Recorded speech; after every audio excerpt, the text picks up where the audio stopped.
கன்னி ராசி அல்லது கன்னி லக்னம் சார்ந்த நபர்களுக்கு மிகவும் வெற்றியை கொடுக்கக்கூடிய நாள். ஏன்னா ஜென்மம், அனுஜென்மம், திரிஜென்மம்னு சொல்லுவோம். அதில் முக்கியமான திரிகோணமே பார்த்தீங்கன்னா 5ஆம் இடம். அந்த பூர்வ புண்ணியஸ்தானம்னு சொல்லக்கூடிய 5ஆம் இடத்துல அமாவாசை யோகத்தோட கூடிய புதன் 3மே சேர்ந்து இருக்கிறது. குரு வக்கரம் பெற்று பார்வை வேலை இருக்கிறது. ஆனால் இந்த நாளை பொறுத்த வரைக்கும் குழந்தை இல்லாத ஆட்களுக்கு நன்னா புரிஞ்சுக்கணும்.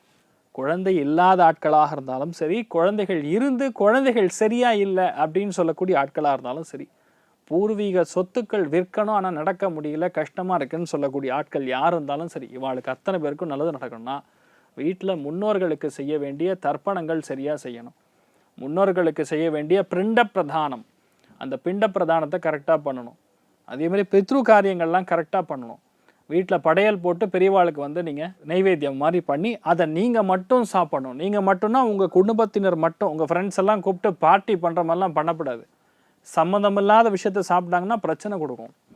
ஸ்ட்ரெயிட் பிளட்டு மட்டும்தான் வேலை செய்யணும். இன்றைய நாளை பொறுத்த வரைக்கும் இந்த மாதிரி நிறைய நல்ல விஷயங்கள் நடக்கும். குழந்தைகளை பற்றி நிறைய விஷயங்கள் நீங்கள் இன்றைய நாள் புது முடிவு எடுத்து அதை ஜெயிக்கக்கூடிய பிராப்தம் உண்டாகும். கலியுக காமதேனு கல்பவருஷம் மந்த்ராலய மகாபிரபு ஸ்ரீ குரு ராகவேந்திர சுவாமியின் அனுகிரக கட்டாட்சம் பரிபூர்ணமாக இருக்கட்டும். ராசியா நிறம் மஞ்சள் நிறம்.